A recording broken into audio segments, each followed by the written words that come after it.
अंतर्राष्ट्रीय बाजार में सोना और चांदी की कीमतें संभल रही है, लेकिन उतार चढ़ाव बना हुआ है और विशेषज्ञों और निवेशकों की माने तो तय दायरों में खरीदारी और स्टॉप लॉस के साथ सावधानी बरतने की सलाह भी दी गई है।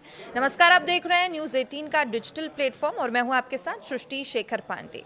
पिछले एक हफ्ते में सोने चांदी में ऐसी गिरावट आई कि निवेशकों की धड़कनें तेज हो गई और दो ही सत्रों में चांदी करीब 10% तक टूट गई, जबकि सोने में लगभग 2% की गिरावट देखी गई। लेकिन नए सप्ताह की शुरुआत में तस्वीरें बदल गई हैं और सोमवार को वायदा बाजार में जबरदस्त उछाल के साथ दोनों की कीमतों में वापसी और निवेशकों के मन में फिर वही सवाल खड़ा हो गया है कि क्या अभी खरीदारी का मौका है या और गिरावट का इंतजार करना बेहतर रहेगा। तो चलिए जानते हैं। MCX यानी कि मल्टी कमोडिटी एक्सचेंज पर 5 मार्च 2026 का डिलीवरी वाली जो चांदी थी वो करीब 4% की तेजी उसमें आई और ये लगभग 10,000 रुपये चढ़कर 2,59,887 रुपये प्रति किलोग्राम तक पहुंच गई।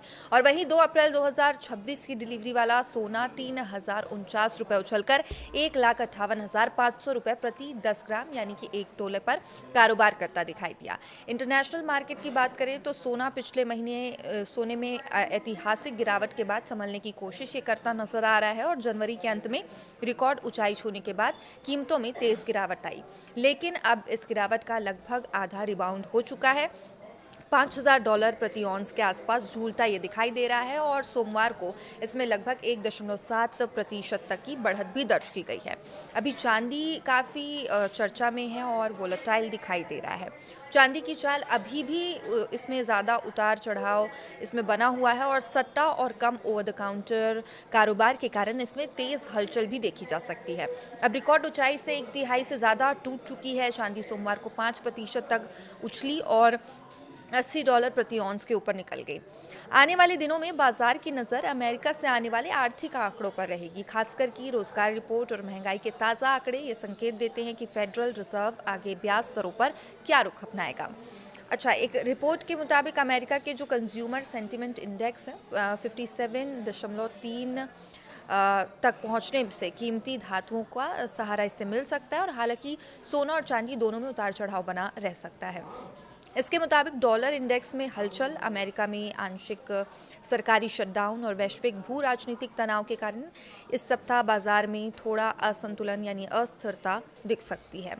अब जैन का आकलन है कि सोना इंटरनेशनल लेवल पे $4,555 प्रति ट्रॉय ऑन्स के आसपास सपोर्ट बनाए रख सकता है, जबकि चांदी $65 प्रति ट्रॉय ऑन्स के ऊपर टिक सकती है। अब MCX पर सोने को 1,54,000 से 1,51,800 के बीच सपोर्ट और 1,57,000 से 700 से लेके 1,60,000 के बीच रेजिस्टेंस देखा जा सकता है। चांदी के लिए बात करें तो 2,44,000 से 2,36,600 रुपये का सपोर्ट और 2,55,500 से 2,62,000 के बीच रुकावट मानी जा सकती है।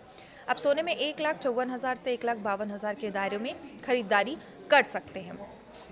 1,50,500 के नीचे स्टॉप लॉस रखते हुए 1,56,800 से 1,59,000 का लक्ष्य रखा जाएगा और चांदी में 2.5 लाख से 2,44,000 के बीच खरीदारी और 2,36,000 के नीचे स्टॉप लॉस रखते हुए 2,55,500 से 2,65,500 तक का लक्ष्य देखा जा सकता है। अब एक्सपर्ट्स की माने तो MCX गोल्ड में हालिया गिरावट के बाद मजबूती से सपोर्ट मिला है। अब दोबारा तेजी का ट्रेंड जो है वो शुरू होता दिखाई दे रहा है।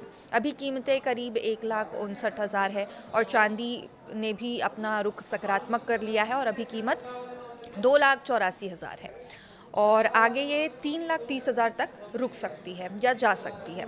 फिजिकल मार्केट की अगर बात करें, जो फिजिकल मार्केट से सोना या चांदी खरीदना चाहते हैं वो भी जानना चाहेंगे ऑब्वियसली कि क्या क्या भाव चल रहे हैं। तो दिल्ली में 22 कैरेट सोना 8 ग्राम के लिए 1,14,952 रुपये, 24 कैरेट सोने के लिए 1,25,392 रुपये में बिक रहा है। मुंबई की बात करें तो 22 कैरेट 1,14,832 रुपये और 24 कैरेट 1,25,000 के आसपास है। वहीं हम बात करें अगर हैदराबाद की तो 22 कैरेट 1,14,832 रुपये और 24 कैरेट 1,25,272 रुपये 8 ग्राम में बिक रहा है। और ऐसे में बाजार का के चाल पर नज़र रखना और जल्दबाजी से बचना समझदारी मानी जा सकती है, क्योंकि मौजूद दौर में मुनाफा भी बड़ा है और जोखिम भी बड़ा है।